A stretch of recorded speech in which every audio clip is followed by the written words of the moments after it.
think Reddit is the only place I feel anonymous right now. This whole week, I've either gotten a text message or phone call asking if I was sleeping. I've gotten a couple of friend requests and follows by different profiles with different names, but with all the same picture, just a red block. This would be followed up without fail by a guy in a red hoodie pounding on my door every night this week around 10:30 p.m. Right now, I'm waiting for it to happen again. I live by myself in the city, and half of my apartment complex is completely empty on my end, and the nearest person to me is on the other side of the pool. I don't deal in drugs, I don't browse the deep web or any stupid shit like that. I'm afraid to answer the door, and the police said they'd cruise by around 10:30 twice this week and still haven't showed up. I expect them to tonight, but who knows? I guess because I'm a guy, they don't put too much effort into it. Red hooded guy, whatever the fuck your deal is, we're not gonna meet. You're gonna get arrested. Here's some video proof, so you can know that I'm not bullshitting. He's fucking there again. He's fucking there again. Oh, fuck, dude, I don't wanna fucking... What the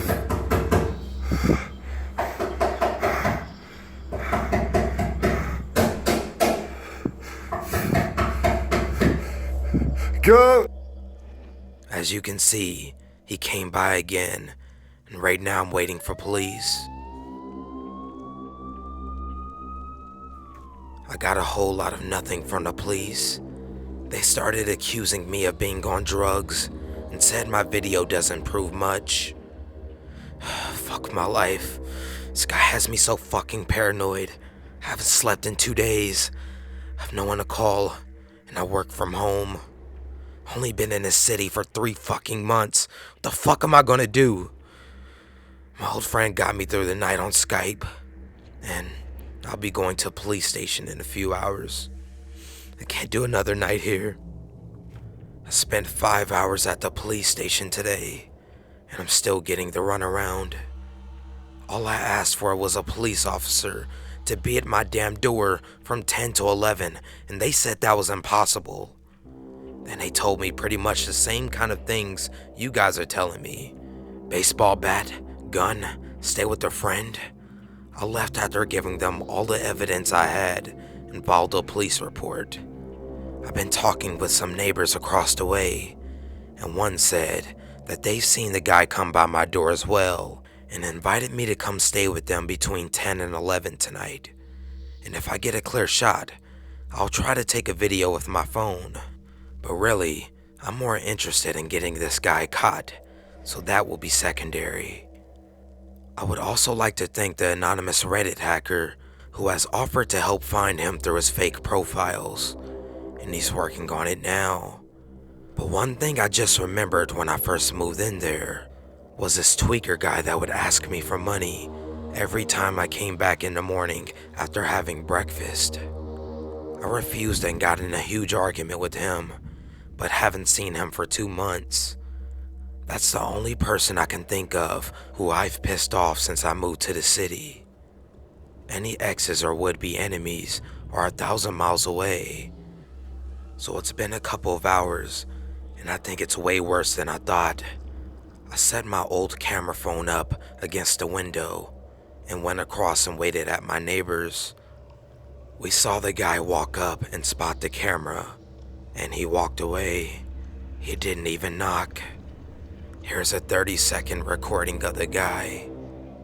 The police are coming again. Don't be scared. Just listen. It's me, Xander. And I can prove it. Okay.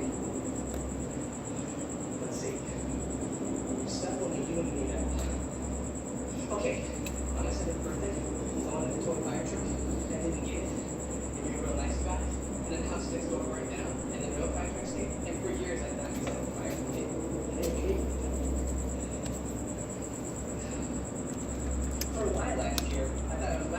I'll be sleeping at the neighbor's house tonight, and may be moving back home soon.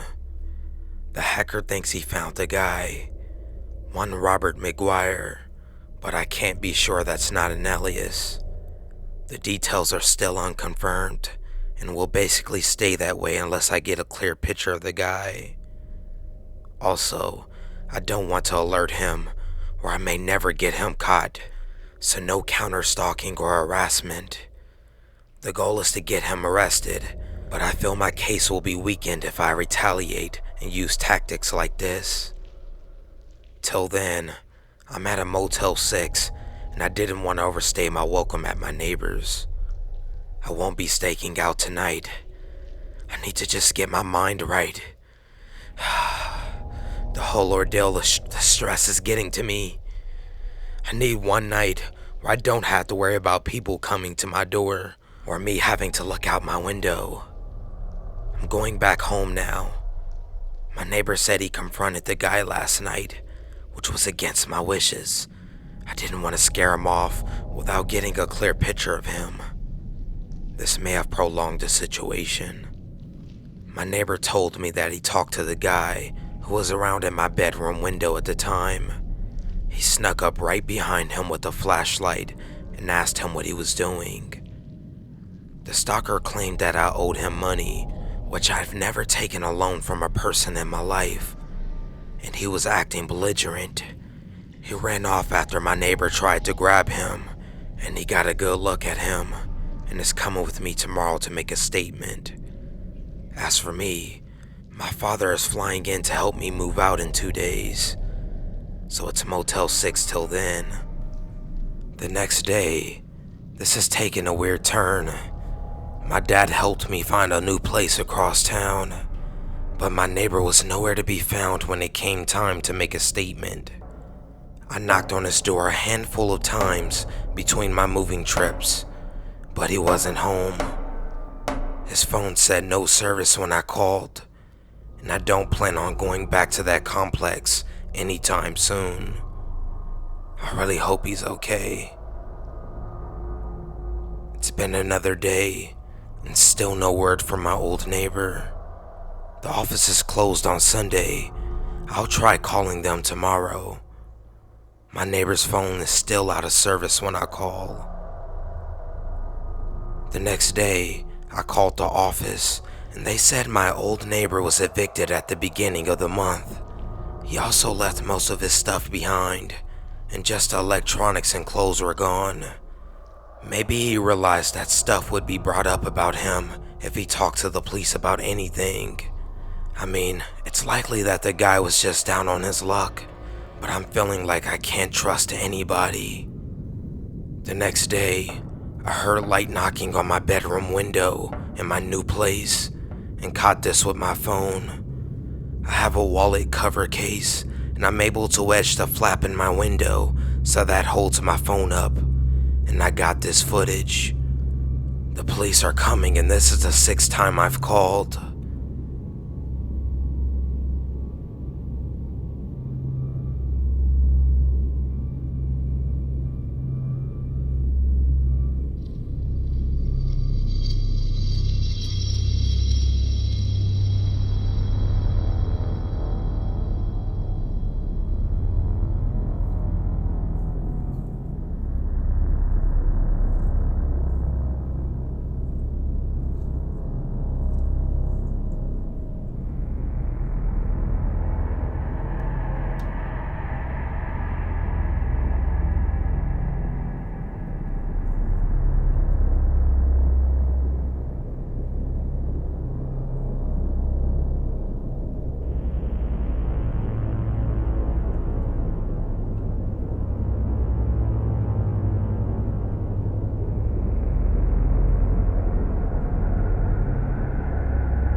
In case you missed it, the note at the end was my address and apartment number.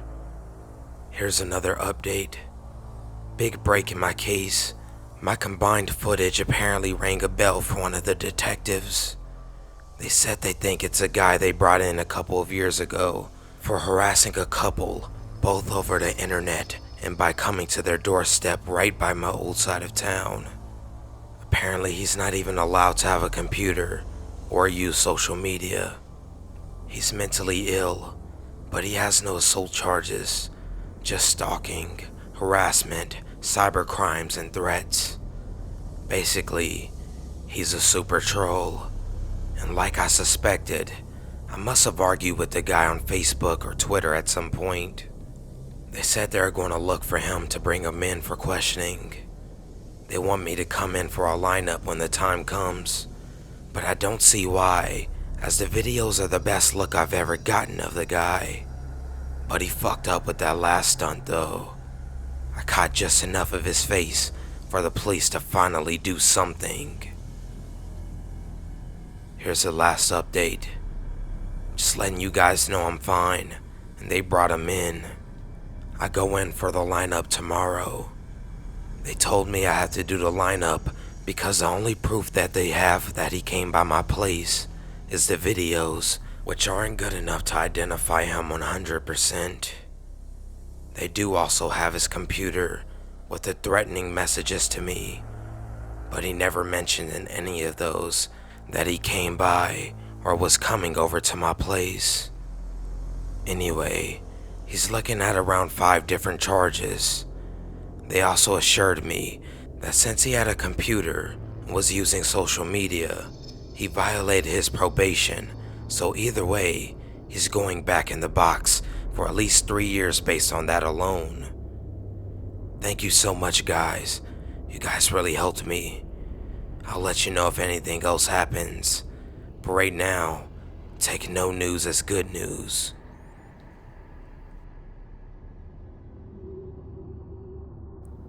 So the story takes place over one summer when I was 14 years old. It was around 11 p.m. and I was in my bedroom on my computer. I had just gotten home. I was living with my brother at the time because my parents were in Florida for a while. So me and my brother were the only ones home and the only ones who had access to the house. I needed a photo of myself for something. I don't remember what, but I had to open my camera roll to look through. And I saw this picture. Immediately my whole body froze and I couldn't move. I immediately closed the camera roll and sat in my bed for a while. I began shaking and tears of fright came to my eyes. I gained the courage to open the camera roll to look again. I stared at the photo for at least 10 minutes, feeling more uneasy every second. I checked the time the picture was taken, and that made me more distressed. The picture was taken at 9:45 p.m. What made it worse was that me and my brother both left the house at 8 to get dinner. No one was home at the time the picture was taken. Afraid to leave my room, I picked up my phone and messaged my brother. I told him that I was so scared I couldn't move, and if he could come here. He asked what was wrong, and I sent him the picture from my computer along with what happened. Him thinking it was a joke, laughed and told me good night. Me not joking, I called him. He could obviously hear me crying and started questioning me. I told him to come to my room, and he did so. He then entered my room with a golf club for protection. At this point, we were both shitting our pants, staring at the blurry picture of a man we didn't recognize. We decided to go check out the house to see if anyone was home, so we proceeded to swipe through all 4 floors of our house. We didn't see anything sketchy on the top 3 floors, so we walked down to the basement. We walked down the stairs, and my brother led the way. "Shit," he whispered. I looked to the back corner of our basement, where the cellar door that leads to the outside is. The door, and the hatch thing that covers the steps to outside are both wide open. After this happened, we called the police and showed them the picture and told them the story. They told us to lock our doors and call them if we heard or saw anything. We locked the doors and both sat in his room for the rest of the night. Whoever was in our house must have opened the computer and opened the camera by accident. He must have accidentally pressed spacebar while the camera was open in the background and snapped a picture of him. I still wonder why someone would just break into a house for nothing. Nothing was stolen, no drawers or cabinets were open, nothing seemed out of place. My brother ended up moving out of the house a few days after, in fear the guy would come back.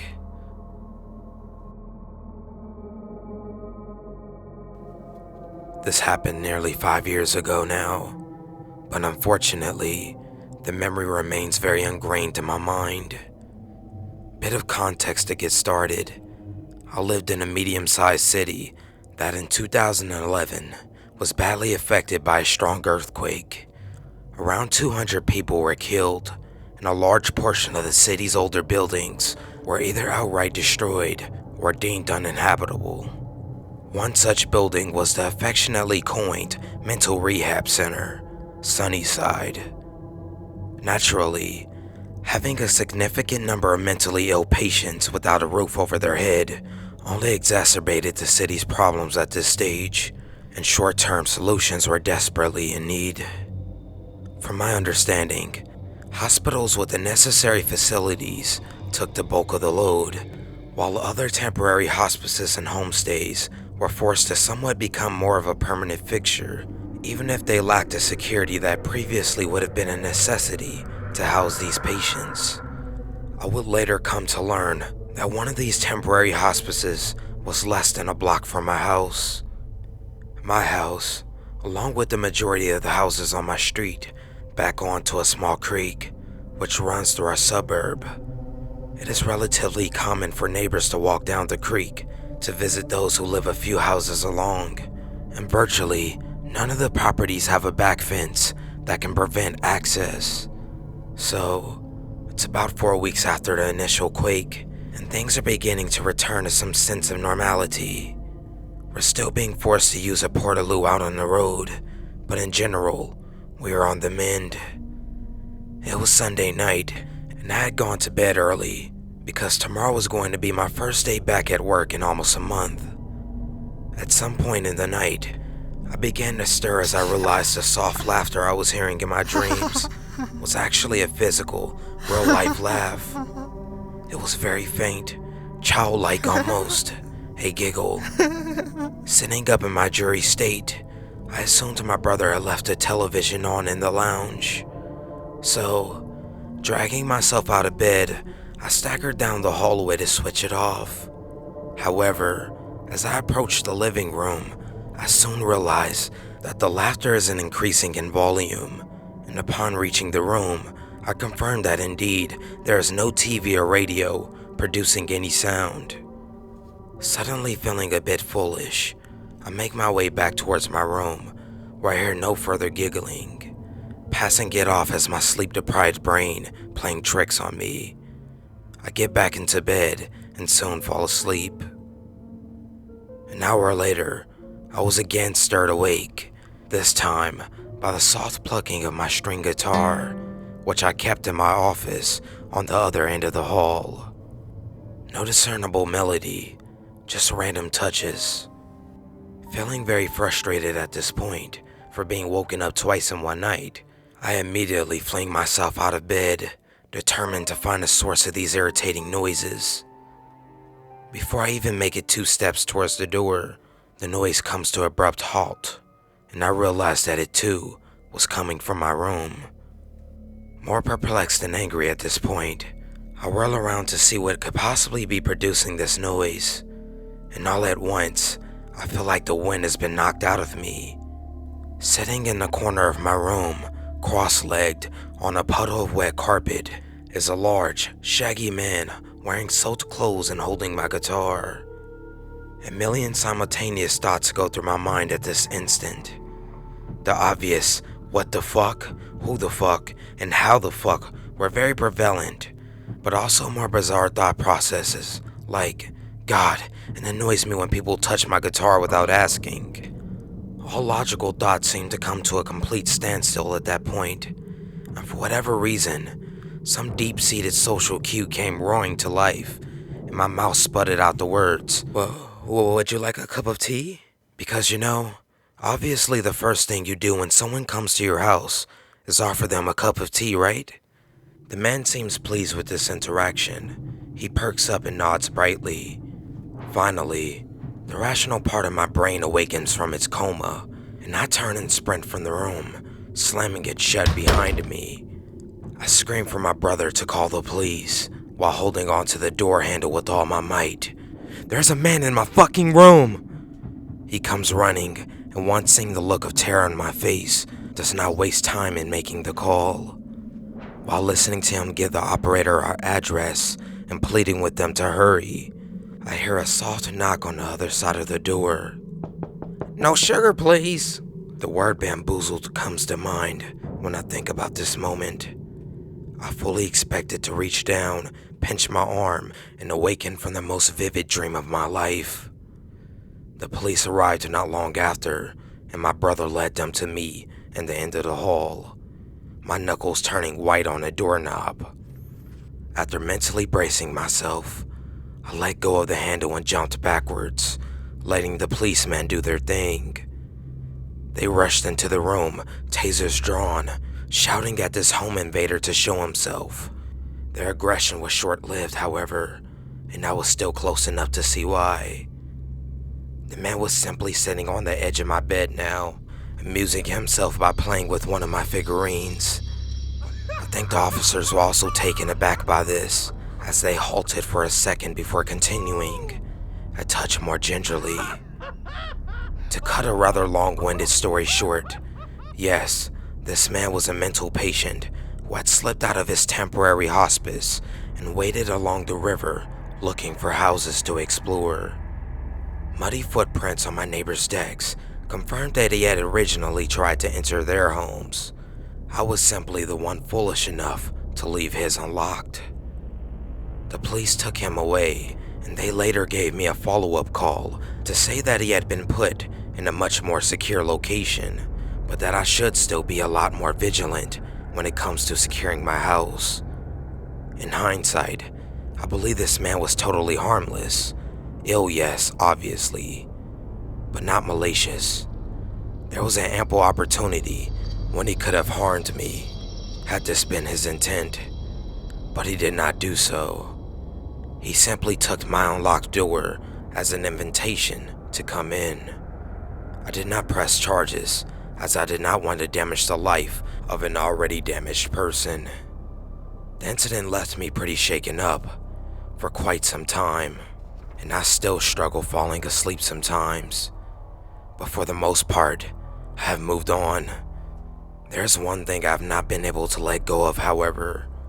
As the police were leading the man from my house, he uttered a short giggle, the same one I had heard when I was awoken originally. The man couldn't find me under his bed.